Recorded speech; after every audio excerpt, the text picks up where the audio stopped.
Hello दोस्तों, मैं जमील बनारसी, मेरे YouTube चैनल पर आपका स्वागत है। दोस्तों, हमारा देश भारत एक लोकतंत्र है और आज की तारीख में दुनिया के अधिकांश देश लोकतंत्र हैं। लोकतंत्र, प्रजातंत्र, जनतंत्र, आप जो भी कह लें, सबका मतलब एक ही होता है, यानी प्रजा की हुकूमत। जनता की हुकूमत इस मायने में भी कही जाती है कि लोकतंत्र में सरकार चुनने का अधिकार जनता को होता है। जनता खुद अपनी सरकार चुनती है। लोकतंत्र देश के हर आकिल और बालिग को वोट देने का अख्तियार देता है। देर के लिए एक इमारत समझ ली जाए तो ये इमारत 4 खंभों पर टिकी हुई होती है। पहला कार्यपालिका, दूसरा न्यायपालिका, तीसरा विधायिका और चौथा मीडिया। बदलते समय और टेक्नोलॉजी के साथ आज मीडिया की 2 शक्लें हो गई हैं। पहली प्रिंट मीडिया और दूसरी इलेक्ट्रॉनिक मीडिया। मीडिया लोकतंत्र का चौथा स्तंभ यानी चौथा खंभा है। ये बात हमारे संविधान में नहीं लिखी हुई है, मगर इसको सामाजिक और राजनीतिक मान्यता इसलिए है कि मीडिया जनता की आवाज़ और जनता का प्रतिनिधि बनकर एक चौकीदार की भूमिका में सरकार पर नज़र रखे और सरकार की देश विरोधी, समाज विरोधी तो उस पर सरकार से सवाल करे और जनता को आगाह करे। जैसा कि आप खुद देख रहे हैं, मुझे बताने की ज़रूरत नहीं है कि पिछले 1 दशक में मीडिया सत्ता के करीब आते आते इतनी करीब आ गई कि सत्ता का एक हिस्सा बन चुकी है। आज मुख्य धारा की पत्रकारिता सत्ता के लिए काम करने पर जुट गई है और जनता की आवाज़ बनने के बजाय सत्ता की आवाज़ बनकर रह गई है। देश की पढ़ी लिखी और समझदार जनता को मीडिया का ये बदला हुआ स्वरूप जब समझ में आने लगा तो सरकार की गोद में बैठी पत्रकारिता से दूरी बनाने लगी। ऐसे समय में सोशल मीडिया अभिव्यक्ति का एक सशक्त माध्यम बन और टीवी चैनलों और अखबारों का सच जनता के सामने आ जाने के बाद जनता तेजी के साथ सोशल मीडिया की तरफ अपना रुख करने लगी। नतीजतन बहुत से पत्रकारों का सोशल मीडिया पर अवतरण हुआ, जिन्हें जनता का काफ़ी सपोर्ट भी मिला। ऐसे पत्रकार जो अपना ज़मीर बेचना पसंद नहीं किए, खुद टीवी चैनलों या अखबार से निकल गए या निकाल दिए गए। सोशल मीडिया पर आते ही उन्होंने अपनी धाक बना ली। अशोक वानखेड़े, करण थापर, रवीश कुमार, अभिसार शर्मा, पुण्य प्रसून वाजपेयी, अजित अंजुम, गिरिजेश वशिष्ठ, दीपक शर्मा, साक्षी जोशी, शम्स तबरेज और अकरम रईस खां जैसे पत्रकारों की एक बहुत बड़ी फौज है। इनके अलावा बहुत से नाम जिनको मैं यहाँ गिना नहीं पा रहा हूँ, जो अपनी ईमानदारी, साहस और मेहनत से पत्रकारिता का सच्चा धर्म निभा रहे हैं। दरअसल देश का यही असल मीडिया है, जिसे लोकतंत्र का चौथा स्तंभ कहा करते हैं। मैं आपके सामने एक झलकी पेश करता हूँ सोशल मीडिया के कुछ अवतारों का। लेकिन इस दुख भरी दास्तां सुनने के बाद ये चक हाव खीर गले से नीचे उतारने के लिए वाकई 54 इंच का सीना और उस सीने के अंदर 2 सेंटीमीटर का दिल चाहिए। इतना छोटा दिल जिसका हो वही ये खीर खा सकता है। मेरा ये कहने का मतलब ये नहीं कि लोग उपवास करें, लेकिन ये जो व्यंजन जिन्होंने प्लान किए, मैं उन्हें सैल्यूट करता हूँ। कम से कम मणिपुर का चखाओ खीर यानी काले चावल का हलवा खा के प्रधानमंत्री को याद आनी चाहिए कि इस देश में एक राज्य है जिसका नाम मणिपुर है। इस देश का राज्य है मणिपुर, जिसकी सुरक्षा की हमी उनकी है। इस देश में एक राज्य है जहां एक आदिवासी स्त्रियों की इज्जत सरेआम लूटी जा रही है, उन्हें नग्न करके दौड़ाया जा रहा है, चाहे फिर वो किसी शहीद की बीवी हो या किसी सैनिक की बीवी हो। कोई किसी को कुछ माफ करने की स्थिति में नहीं है। हथियार लूटे जा रहे हैं, दोनों समुदाय आसपास है, पूरा विश्व चिंतित है। लेकिन हमारे प्रधानमंत्री है कि उन्हें भी क्रोध तब आता है जब सर्वोच्च न्यायालय धमकी देता है कि आप कुछ नहीं कर सकते तो हम करेंगे।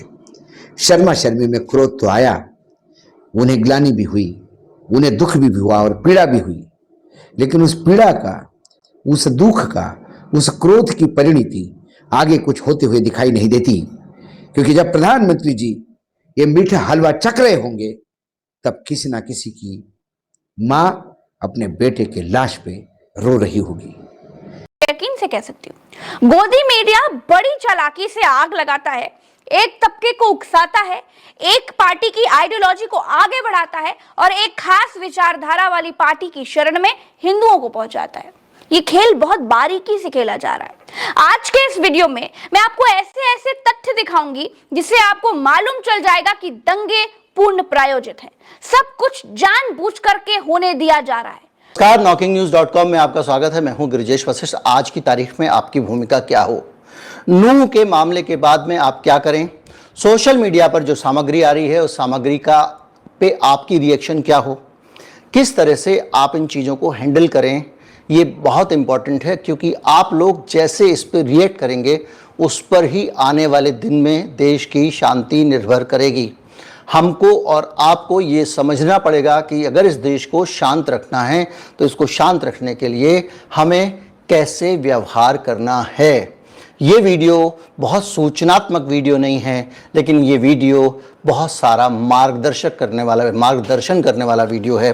आज हम समझेंगे कि जब भी ऐसी कोई घटना हो तो आपको कैसे रिएक्ट करना चाहिए, और इस समय जो सूचनाएं आ रही हैं उन सूचनाओं के बीच में मेरी और आपकी क्या जिम्मेदारी बनती है।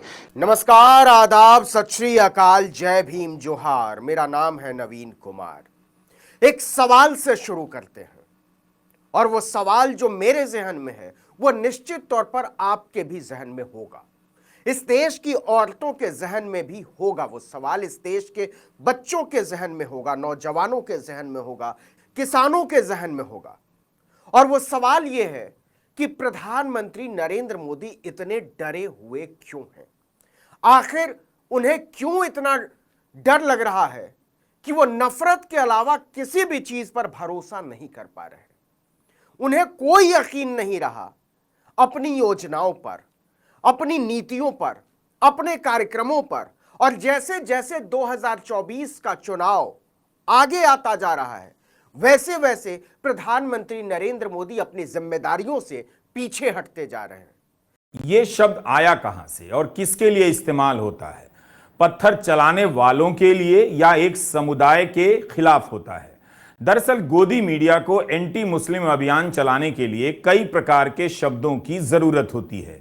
टुकड़े टुकड़े गैंग, आजादी गैंग, अर्बन नक्सल, एंटी नेशनल वगैरह वगैरह। उसी तरह से पत्थरबाज भी इसी जरूरत को पूरा करने के लिए लाया गया है। इन सभी के इस्तेमाल के पीछे सोच यही है कि आपके मम्मी पापा, अंकिल मुस्लिम समुदाय से घृणा करते रहें। जब आप उसके बारे में सोचें तो इन शब्दों के सहारे ही सोचें और देखें कि ये लोग आतंकी हैं, ये लोग पत्थरबाज हैं। चेतन सिंह बंदूक लेकर चलती ट्रेन में खोज कर एक समुदाय के 3 लोगों को गोली मार देता है। गोदी मीडिया उसे आतंकवादी नहीं कहता है। असम में बजरंग दल गरीब बच्चों को हथियार के साथ ट्रेनिंग देता है, उसे कोई आतंकवादी कैंप नहीं कहता है। नूह हरियाणा के संदर्भ में फिर से पत्थरबाज का इस्तेमाल हो रहा है। गोदी मीडिया के एंकर उन लोगों को आतंकी भी नहीं कह रहे जो वीडियो में हथियार के साथ देखे जा रहे हैं या गोली चला रहे हैं। आतंकवादी तो छोड़िए, गुंडा का भी इस्तेमाल नहीं किया जाता है। अपराध के सारे प्रचलित और नए नए शब्द केवल एंटी मुस्लिम वाक्यों में इस्तेमाल हो रहे हैं। दूसरी तरफ एक धर्म के लोग धर्म के नाम पर अपराध कर रहे हैं, मगर उनके लिए किसी शब्द का इस्तेमाल नहीं होता है, ना नया ना पुराना। आजकल मानसिक रूप से बीमार का इस्तेमाल होने लगा है। यह बीमारी भी इसी राजनीति की देन लगती है।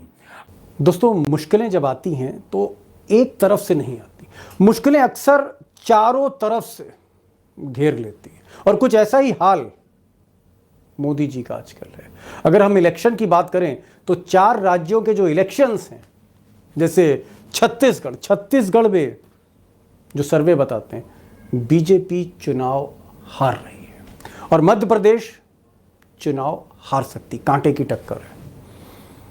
और राजस्थान में बीजेपी चुनाव जीत सकती है। लेकिन इस महिला के कारण, जी हाँ, वसुंधरा राजे के कारण मोदी जी से राजस्थान में जीत की बाजी निकल रही है।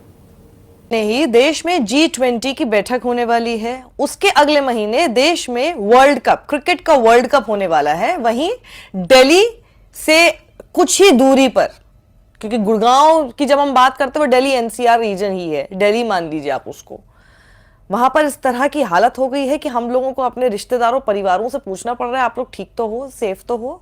और आप देखिए मनोहर लाल खट्टर जो अब बोलते हुए नजर आ रहे हैं, अब इनको समझ में आई है कि आखिर क्या करना चाहिए था।